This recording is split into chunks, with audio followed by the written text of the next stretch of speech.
At 6 weeks old, a baby boy was still in his 14-year-old mother's arms when the adults around her said it was time. She held on. They told her again. She kept holding him until, as she later remembered, the nuns took him from her. Afterward, she cried and cried. More than 50 years later, Susan Ellerton still carried one question she had never been able to answer. Had her son grown up believing she had simply chosen to give him away? In the present day, Susan Ellerton and Chris Ellerton were living in Ontario, Canada, newly past their 50th wedding anniversary. Looking through old photographs, even they seemed struck by how young they had been. He joked that she had been his child bride. She looked at the schoolboy face beside her and laughed back. The photographs carried a simple fact that would later astonish their first son. The two teenagers in those pictures never split up. They had met at school in Scunthorpe, North Lincolnshire. He was a year older. She remembered that being with him simply felt right. They got together, stayed together, and never really looked back. But 2 years before their wedding, when they were still children themselves, their lives had been decided for them in a very different way. As a teenager, Susan Ellerton was 14 when she discovered she was pregnant. Chris Ellerton was 15. This was the early 1960s. Sex education was rarely taught in schools, and pregnancy outside marriage could bring public shame as well as private panic. She remembered being horrified. Her mother believed she had disgraced the family.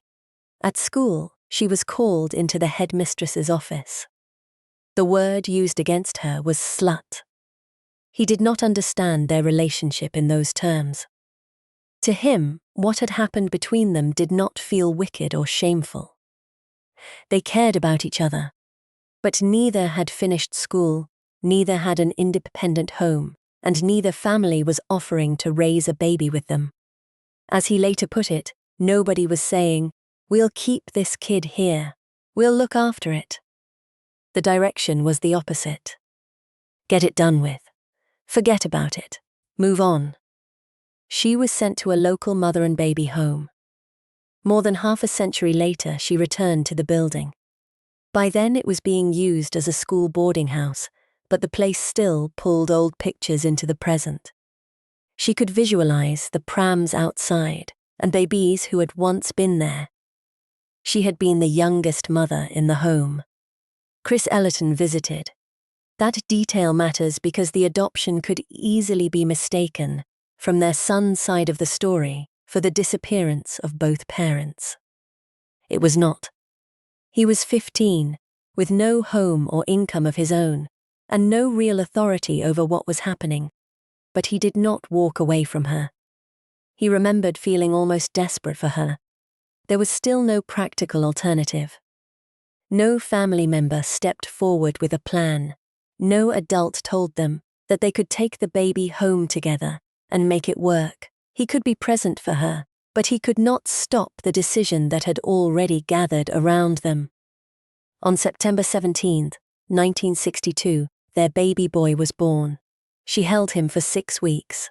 "I used to tell him how beautiful he was and how I loved him," she remembered.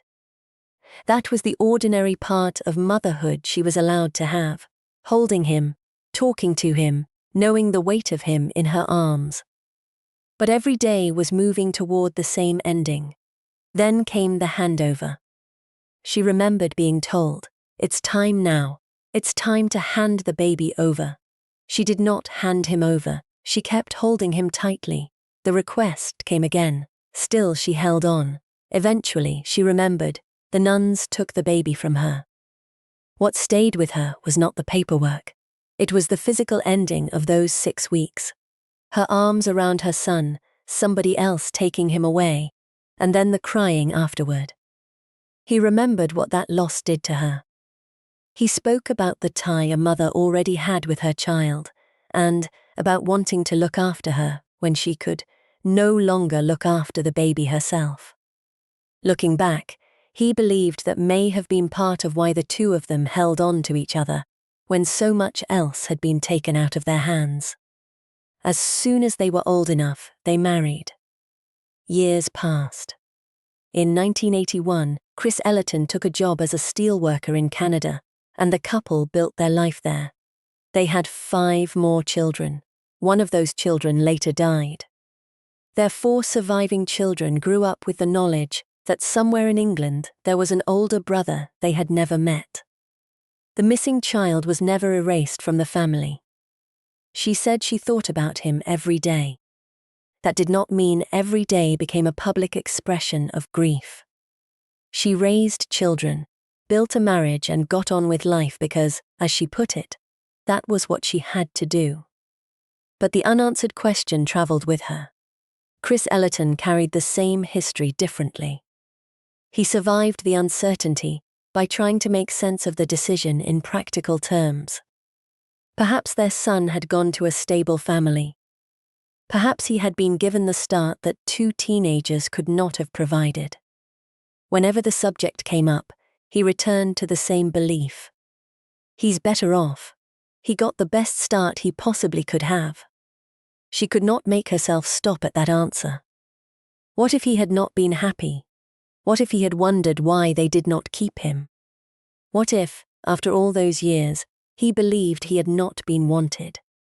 "I need to know that he's been okay," she said, "and that he forgives us for what we did." The problem was that adoption had closed the door behind him.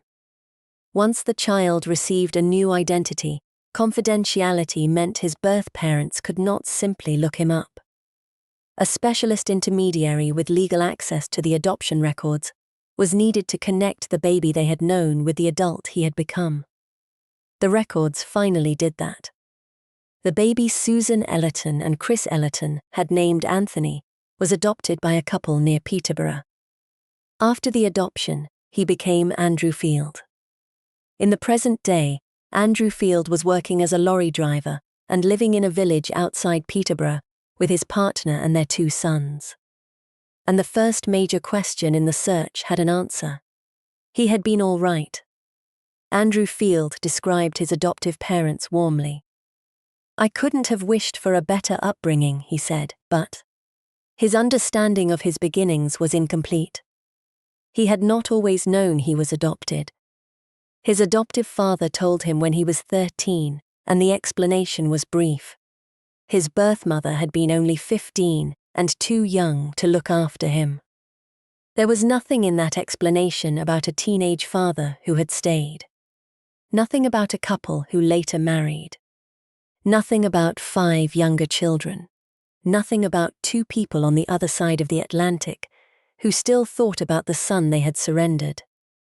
Andrew Field had considered searching for his birth mother himself. Then he had stopped. His reasoning was careful. She might have gone on to marry someone else. She might have children who knew nothing about him. Perhaps his arrival would expose something she had chosen never to tell them. That possibility was enough to make him hesitate. He did not know whether finding an answer for himself might create a problem for somebody else. So he left the question alone. That restraint made what came next even harder to absorb. Then he learned that Susan Ellerton was not hiding him from a later life. She was looking for him, and she was not looking alone. Chris Ellerton was still beside her. That was the fact Andrew Field had not prepared for. "I wasn't expecting that at all," he said. The teenage couple had stayed together. They had married. They had 5 more children. One of those children had died, but 4 siblings were alive. He described himself as normally articulate. Now, the information had, in his words, knocked me for 6. Andrew Field, who had spent his life imagining an unknown mother somewhere, suddenly had a mother, a father, brothers, a sister, and a family history he had never known existed. He struggled to find words. "All of those years," he said, "and the pair of them have been together all the time." The news also changed the role his biological father occupied in his imagination. Andrew Field had thought about the man involved in his birth, but he assumed he might be long gone. Then he saw a photograph of Susan Ellerton and Chris Ellerton. The resemblance to his birth father was immediate. Andrew Field looked at the picture and saw something of himself staring back. "I'm just blown away by how much I look like my dad," he said, "and how beautiful my mother is." It was more than recognition. The photograph made the new information physical. These were not anonymous names attached to an adoption record. They were the two teenagers who had become older adults together while he had been growing up elsewhere, and Andrew Field was happy they had found him. "I'm absolutely chuffed to bits," he said. He took the photograph home and showed it to his own family.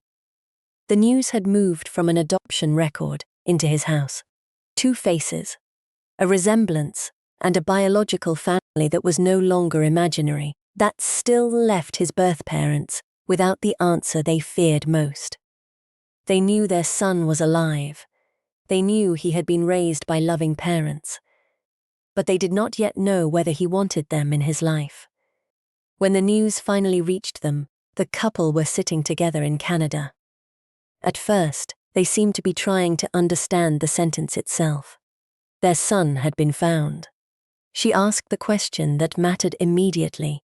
Was he interested in seeing them? He was. Chris Ellerton had not expected the search to end this way.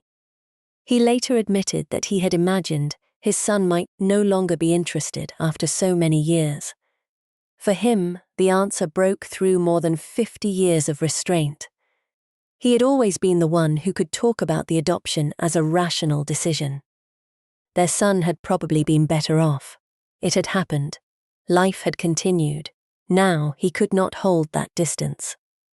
His wife watched the man who had spent decades sounding matter-of-fact become overwhelmed. All those feelings had not disappeared. They had simply been contained. Then the couple learned more. Their son was called Andrew Field. He had had a good childhood. He lived in England. He had a family of his own. And there was a photograph. The couple looked at the adult face of the baby they had last seen more than half a century earlier. His birth father found one familiar family feature and immediately joked about it. "I was hoping he might have had some hair," he said, "but I guess the curse goes on." For a moment, the impossible news became ordinary family humor. Then there was a letter.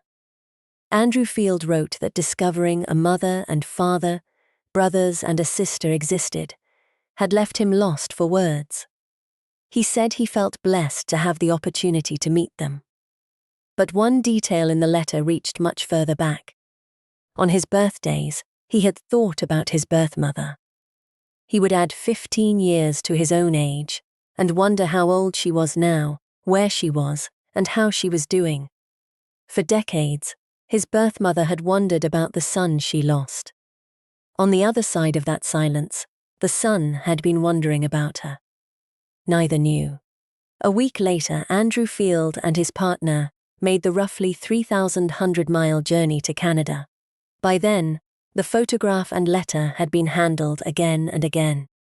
He said that after learning the truth, the coming meeting was the first thing he thought about when he woke up. For the couple, the waiting had a different weight.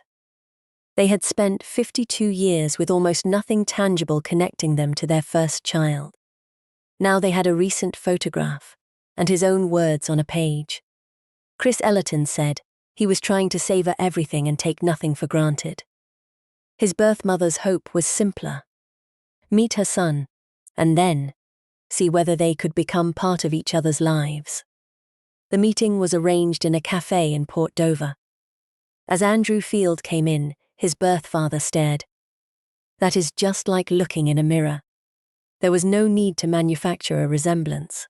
They could see it. For the first time since 1962, Susan Ellerton was sitting face to face with her son. She told him how relieved she was to learn that his adoptive parents had given him a good life. Then she said the thing that had been waiting behind every other question. "I didn't want to part with you at all." And then, had he forgiven them?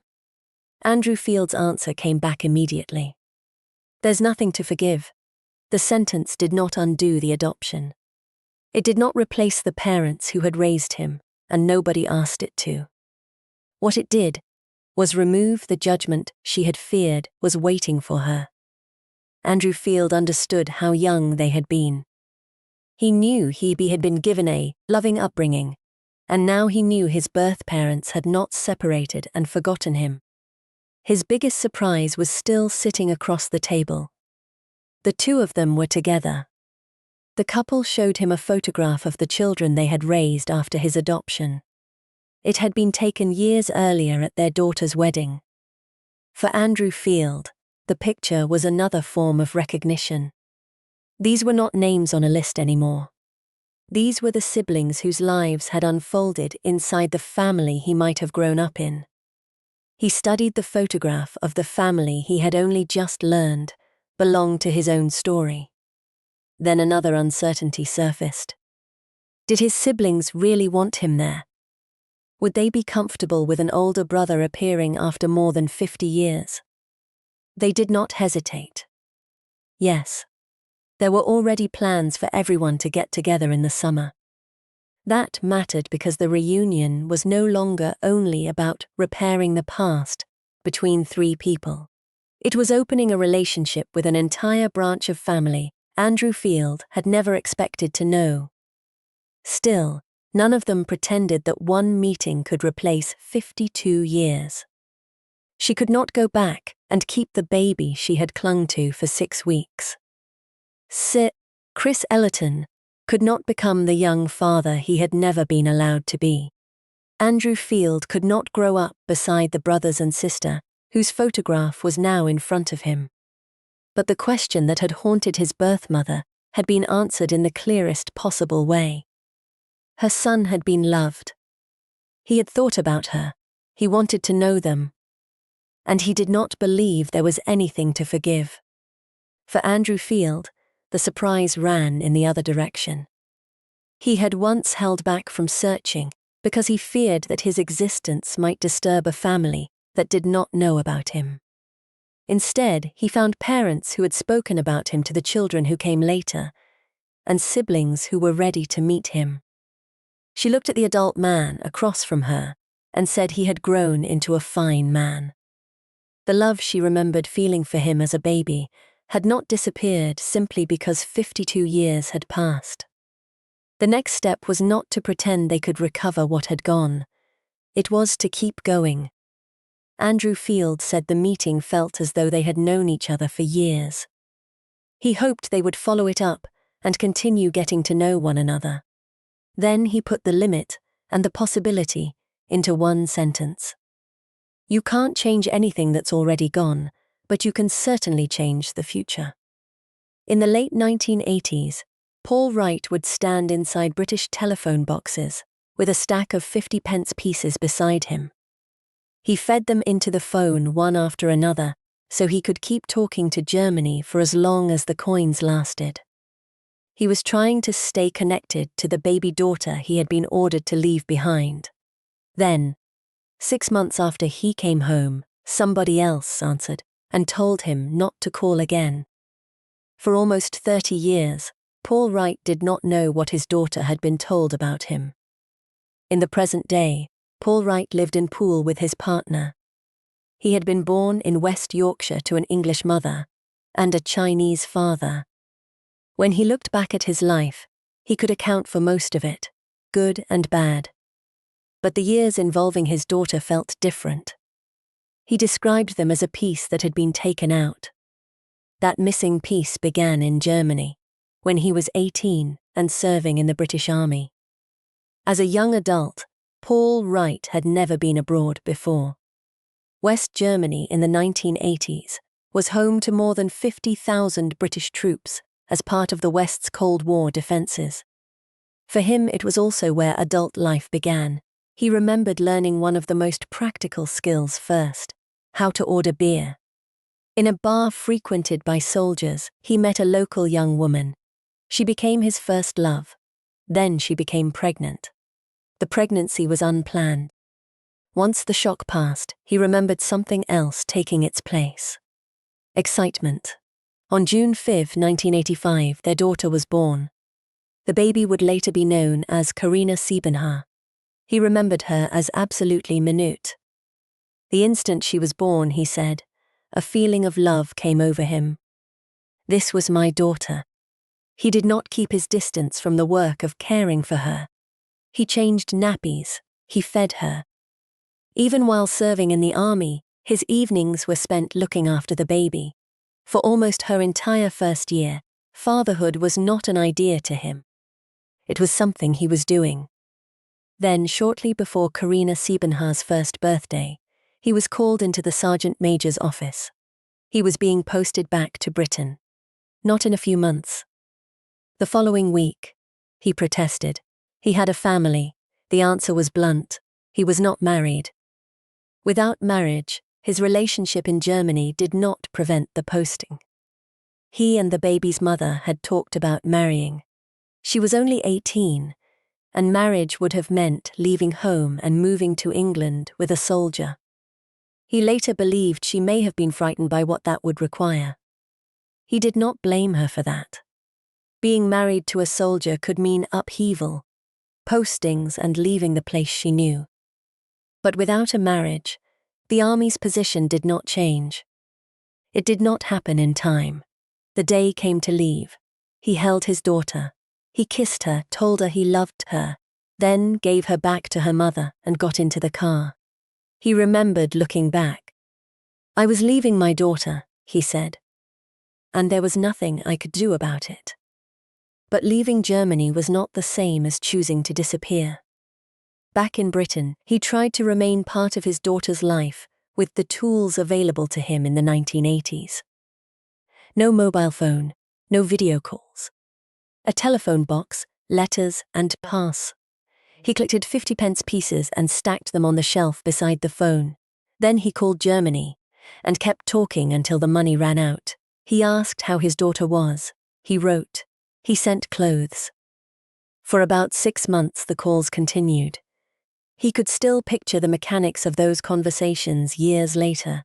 The coins collected in advance, the stack on the shelf. Each one begging a little more time to hear how his daughter was doing. Then one day, his daughter's great-grandmother answered. Her mother had married, he was told. Don't call. Again. That was the end of the telephone calls. He continued sending letters and parcels, but nothing came back. Eventually, there was nowhere left for him to push without knowing whether his daughter herself wanted contact. So the years began to accumulate. He later described his life as having this little piece taken out. That piece had a precise shape. His daughter had been there. He had held her, fed her, and cared for her. Then, before she was old enough to remember any of it, he vanished from her daily life. The fear was not only that she might forget him, it was that she might remember the wrong story. I worry that she may think I didn't care, he said. That I abandoned her. Paul Wright waited until his daughter was an adult before trying seriously to find her. He did not want to force himself back into the life of a child when he had no way to know what she had been told or what decisions other adults were making around her. Once she turned 18, he searched. A year passed, then more. More than a decade went by without success. The problem came down to a name. He was not certain of the spelling of her German surname, and he did not know whether it had changed when her mother married. That mattered, because Germany did not have the kind of national online birth, marriage, and death records he could search from home. The records were held locally. The search returned to Hamelin, the town where his daughter had been born. There, the original birth record supplied the missing link. At birth, her surname had been recorded as Bircher. After her mother married, the record was changed. Bircher became Siebenhaar. With the correct surname, the search could finally move. Local officials found an address and made contact. Karina Siebenhaar confirmed that she was Paul Wright's daughter. In the present day, she was 29, divorced, the mother of 2 children, and living with her fiancé just outside Hamelin. Paul Wright's search had found the person. Now came the part no archive could answer. What had she believed about him? As a child, Karina Siebenhaar believed her stepfather was her father. She was 13 when she learned that Paul Wright was her biological father. For her, that meant the family story changed in a single revelation. The father she thought she understood was not her biological father, and another man existed in England. Only then did her biological father enter the story of her own life. She eventually learned that he had telephoned after returning to England. She learned that he had sent cards and presents. But she had not received them. That one fact closed a gap. Neither father nor daughter had understood. Her father had spent those early months trying to reach her. She had grown up without seeing the proof. At 18, she finally saw photographs of Paul Wright for the first time. One showed the two of them together when she was a baby. She put it on her wall. Years later, when she learned that her father was searching for her, her reaction was immediate. Unbelievable. Then, fantastic. She wanted to meet him. The daughter he feared might think he had abandoned her had been keeping a photograph of him. The search was not dragging an unwilling person toward a past she wanted closed. She had been waiting for an answer too. Paul Wright also wrote to her. The letter carried nearly 3 decades of things he had never had the chance to say. He told her he had thought about her every day of her life and imagined the conversations they might have had as she grew. He told her about his own parents, an English mother and a Chinese father.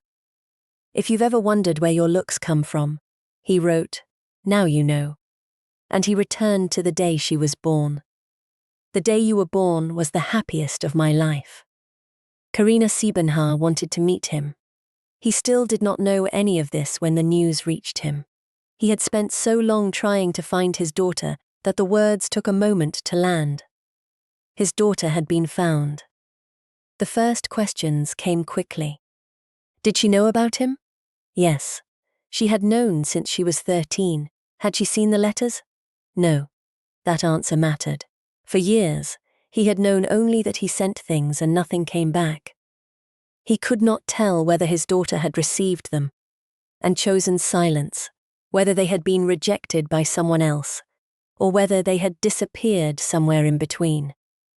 Now at least one part was clear.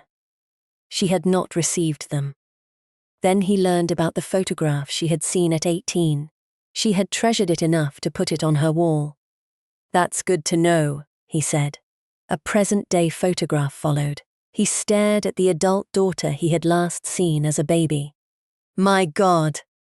Then came the recognition. There's no mistaking she is my daughter, is there? Karina Siebenhaar had written to him in English. She said she had hoped for years that they might meet one day. But one line showed how easily silence had created 2 opposing explanations. I honestly assumed that you had already given up. He had not given up. She had not forgotten. They simply spent years unable to see what the other one was doing. Her letter contained one more surprise. A few years ago, you even became a granddad. Paul Wright was a grandfather. Karina Siebenhaar had 2 daughters of her own. He saw their photograph for the first time. Oh my God, he said. The search for one missing relationship had suddenly given him 3 new faces, his adult daughter and 2 granddaughters he had not known existed. Soon after, Paul Wright travelled back to Hamelin with his partner. It was the first time he had returned since the posting that ended his life there. The place held good memories as well as the painful one. It was where he had first lived abroad, where he had fallen in love, and where he had become a father. 28 years had passed since the army took him back to Britain. This time, he was going back for the person he had been forced to leave. Before the reunion, the question he wanted settled had not changed. He needed his daughter to understand that his absence had not been a choice. Karina Siebenhaar wanted to meet in a cafe near the river, close to where she and her father had once lived together. When he saw her, the years between the baby he remembered and the adult in front of him collapsed into a simple greeting. "Look at you." They sat down. He told her it was wonderful to see her. Then he said the sentence he had been carrying for almost 3 decades. "I never wanted to leave you." "Never." She answered with 2 words. "I know." There was nothing more the narrator needed to add to that exchange. He had feared for years that his daughter might believe he had walked away. She knew he had not. He told her that she had always been, and would always be, his daughter. He wanted to be part of her life. Then he gave her something from the year she could not remember. A photograph of herself as a baby. "You were so small," he told her. He reminded her that even though he was serving in the army, his evenings had been spent caring for her. This was the missing piece he wanted restored to her picture of him. He had not begun as an absent father. He had been there. The reunion did not stop with the 2 of them. His daughter had presents for him. And he met the granddaughters he had only just discovered. For a man who had spent almost 30 years, wondering what his daughter looked like, even the simple fact of being introduced to her children changed the scale of what had been missing. He could not recover the birthdays he had missed, the letters his daughter never saw, or the years when she did not know who he was. But at the first meeting, he no longer had to wonder whether the connection had survived the separation. He believed it had. What he wanted now was not a perfect ending to the past. It was a place in his daughter's future. "I want her to see me as her dad," he said. After 28 years of being unable to hold on to that relationship, he ended with the promise he could finally act on. "I don't ever want to let her go again."